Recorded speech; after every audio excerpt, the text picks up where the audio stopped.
नमस्कार, मैं हरीश चंद्र यादव रसायन के यूट्यूब चैनल पर आप सभी लोगों का फिर से हार्दिक स्वागत करता हूं।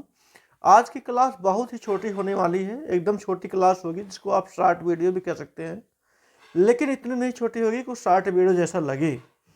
आज के क्लास में ये टॉपिक रहेगी कोऑर्डिनेशन केमिस्ट्री से, जो छूटी हुई टॉपिक थी और हमने कहा भी था कि आने वाले समय में इस टॉपिक को लेकर के आएंगे। तो आज की टॉपिक रहेगी कोऑर्डिनेशन केमिस्ट्री में आइसोमेरिज्म क्या होता है।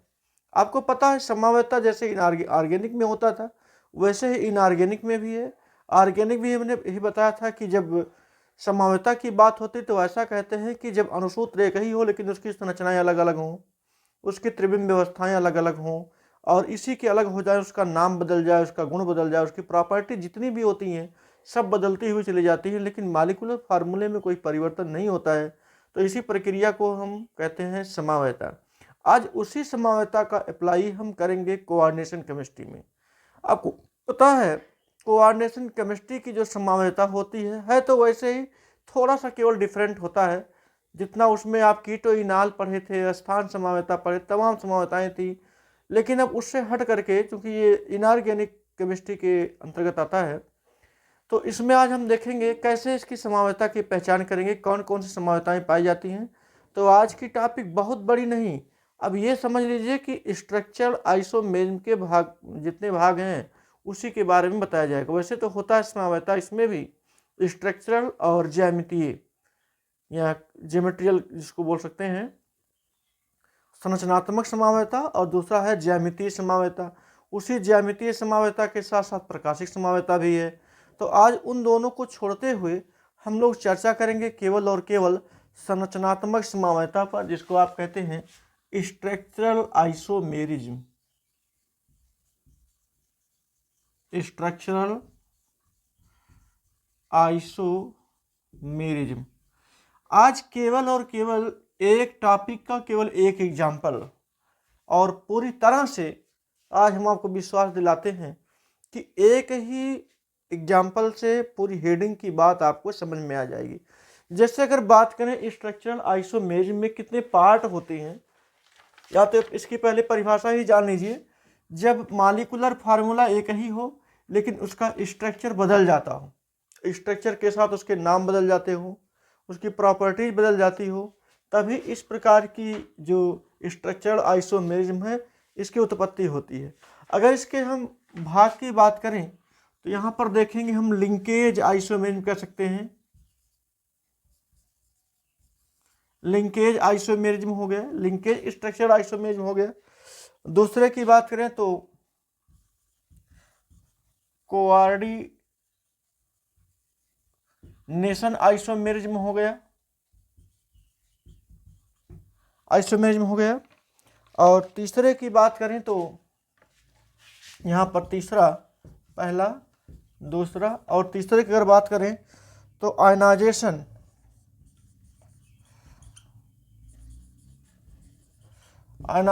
आइसोमेरिज्म हो गया, आइसोमेरिज्म हो गया। और चौथे की बात करें तो ये है सॉल्वेट, सॉल्वेट जिसको हाइड्रेट भी कहते हैं, हाइड्रेट आइसोमेरिज्म। देखिए ये चार प्रकार के हैं। ये एक लिंकेज हो गया, दूसरा कोऑर्डिनेशन हो गया या इसको कोऑर्डिनेट कह सकते हैं, और तीसरा होगा आयनाइजेशन आइसोमेरिज्म, चौथा हो गया सॉल्वेट या इसी को हम हाइड्रेट आइसोमेरिज्म कहते हैं। तो एक एक की चर्चा करेंगे। पहले चर्चा का विषय बनेगा लिंकेज आइसोमेरिज्म। देखते हैं क्या होता है लिंकेज आइसोमेरिज्म। इसका एक एग्जाम्पल लेंगे, एग्जाम्पल के सहारे आपको बताया जाएगा। जैसे देखिए लिंकेज में क्या होता है, अणुसूत्र तो वही होगा लेकिन संरचनाएं बदलती हैं, किसके कारण बदलती हैं ये जानना जरूरी है। जैसे एक एग्जाम्पल की बात करें, यहाँ पर दिया जाए कोबाल्ट का कॉम्प्लेक्स है CONH3 का होल 6, यहाँ पर NO2, ब्रैकेट को बंद करेंगे, यहाँ पर लगा देंगे Cl2।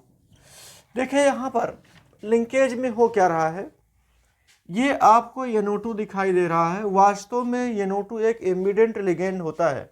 यहाँ हम लिख देते हैं एम्बीडेनेट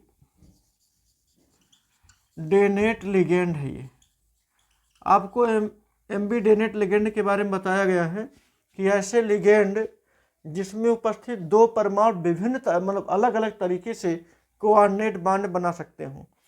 इसमें नाइट्रोजन देख रहे हैं, इस वाले कंपाउंड में नाइट्रोजन कोऑर्डिनेट बॉन्ड बनाता है, लेकिन जब इसको हम और विस्तृत करेंगे तो ONO को भी लिखा जा सकता है। यहाँ पर ऑक्सीजन भी कोऑर्डिनेट बॉन्ड बना सकता है। देखिए यहाँ पर NO2 में N डोनेट कर रहा है, जब ONO कर देंगे तो O डोनेट करेगा, यानी कि इसका फार्मूला आप ऐसे भी लिख सकते हैं, CONH3 का होल 6 और ONO, बातें वही हैं। और यहाँ पर Cl2, ये भी NO2 है, ये भी NO2, लेकिन ये NO2 जो है अब ONO के रूप में चेंज हो गया है। यहाँ जो कोऑर्डिनेट बॉन्ड बनाने के लिए सामने आ रहा है वो है ऑक्सीजन, और पहले वाले में था नाइट्रोजन। तो इस प्रकार से जब ये घटनाएं कहीं दिखाई दे तो आप तुरंत समझ जाइएगा उसमें लिंकेज आइसोमेरिज्म पाया जाएगा। पहचान करने का ये तरीका है, बहुत आसान तरीका है। आप किसी भी एग्जाम्पल में जो भी दिया गया हो वहाँ पर इसकी पहचान कर सकते हैं बहुत आसानी से। एक और है जैसे SCN, यहाँ पर कोऑर्डिनेट बॉन्ड बनाएगा S, और अगर बात करें तो इसको आप NCS लिख सकते हैं, यहाँ पर कोऑर्डिनेट बॉन्ड ये बनाएगा।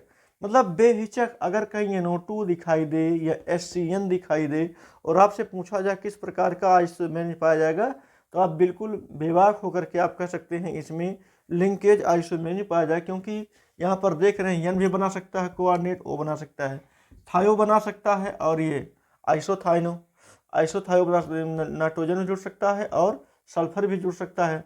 तो कोऑर्डिनेट बॉन्ड बनाने के लिए इसके दो दो परमाणु सहायक होते हैं, इसलिए इसको हम एम्बीडेंट लिगेंड कहते हैं। या ये भी जान लीजिए जहाँ पर जिस भी कॉम्प्लेक्स में एम्बीडेनेटेड लिगेंड उपस्थित होते हैं वहाँ पर लिंकेज आइसोमेरिज्म पाए जाने की प्रोबेबिलिटी ज़्यादा होती है, आप ऐसा कह सकते हैं। चलिए ये तो हो गया आपका लिंकेज आइसोमेरिज्म। अब दूसरे हम आइसोमेरिज्म की बात कर लें। वीडियो बहुत बड़ा नहीं होगा, बिल्कुल शॉर्ट होगा, आप चैनल पर बने रहिए। शॉर्ट वीडियो ही आपके लिए काफ़ी महत्वपूर्ण होगा, इसी में ही सारी जानकारियाँ आपको दे दी जाएंगी।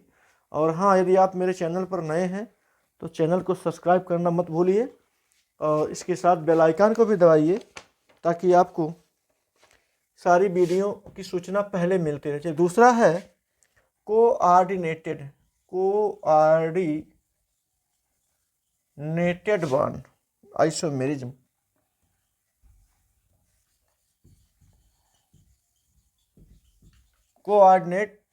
कोऑर्डिनेटेड आइसोमेरिज्म क्या होता है, एग्जाम्पल के साथ समझेंगे।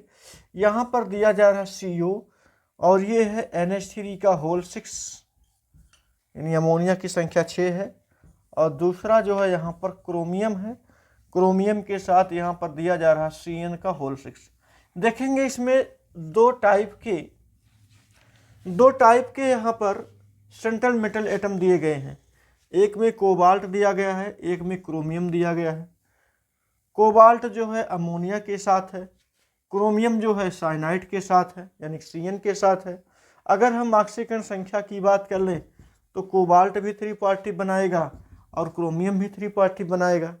यहाँ पर हो क्या रहा है, कोबाल्ट 3 पॉजिटिव के साथ केवल NH3 जुड़ा हुआ है और क्रोमियम 3 पॉजिटिव के साथ केवल CN जुड़ा हुआ है। यहाँ तक बात क्लियर है इस एग्जाम्पल को देखते हुए।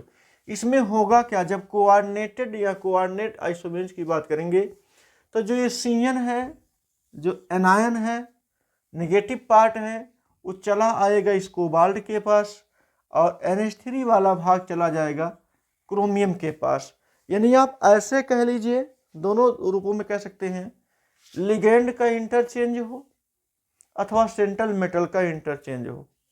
वैसे आप NCERT में देखेंगे, NCERT को बुक में तो दिया गया है लिगेंड इंटरचेंज होता है, ठीक है। लिगेंड इंटरचेंज के साथ साथ आप ऐसा भी कह सकते हैं, इसमें कोई दिक्कत नहीं है कि लिगेंड के अलावा अगर चाहे तो इस जो सेंट्रल मेटल है इसी को उठा करके यहाँ रख दें और इस सेंट्रल मेटल को उठा करके इस जगह पर रखें, बात वही होगी। तो चलिए इसी पर आप जानेंगे कि लिगेंड का जब इंटरचेंज होता है तो इस प्रकार का कोऑर्डिनेशन आइसोमेरिज्म पाया जाता है।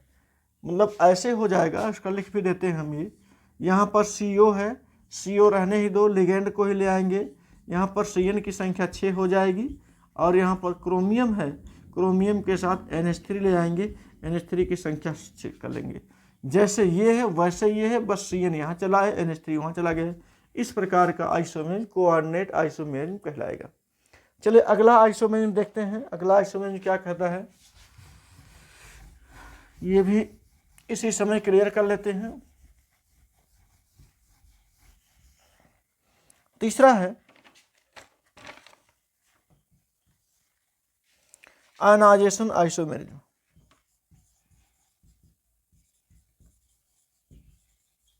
आयनाइजेशन आइसोमेरिज्म यानी आयनन समवायता। एग्जाम्पल की बात करें तो एग्जाम्पल है इसके लिए CO NH3 का होल 5 SO4 और यहाँ पर दिया गया है Cl। अब देखेंगे ध्यान से, यहाँ पर जो ये आयन दिया गया है इसको हम काउंटर आयन कहते हैं, काउंटर आयन कहते हैं ये। अब होगा क्या, यह काउंटर आयन अंदर की तरफ आएगा, जो यहाँ लिगेंड थे वो बाहर की तरफ निकल जाएंगे। लेकिन आयनन की क्रिया होगी, अंदर के जो लिगेंड है चूंकि नेगेटिव के रूप में ये भी है, ये चला जाएगा बाहर, और बाहर का जो लिगेंड वो क्या कहते हैं काउंटर आयन है वो चला आएगा अंदर। इसको आप इस रूप में लिख सकते हैं CO NH3 का होल पेंटा और यहाँ पर Cl हो जाएगा, ब्रैकेट को बंद करेंगे और SO4 ये बाहर चला जाएगा। तो यहाँ पर देख रहे केवल और केवल यहाँ पर काउंटर आयन और लिगेंड के बीच में इंटरचेंज हुआ है। बाहर का जो काउंटर आयन है वो अंदर आ रहा है लिगेंड बनने के लिए, और अंदर का जो लिगेंड है वो बाहर जा रहा काउंटर आयन बनने के लिए। इस प्रकार से जब आयनन की क्रिया होती है तो इसी हम को कहते हैं आयनाइजेशन आइसोमेरिज्म। बात क्लियर हुई? अब इसका स्क्रीनशॉट लेंगे, फिर नया एग्जाम्पल, नया टॉपिक है, इसी का भाग दूसरा है, इसका नाम है हाइड्रेट या सॉल्वेट, जिसको आप जलयोजन भी कहते हैं।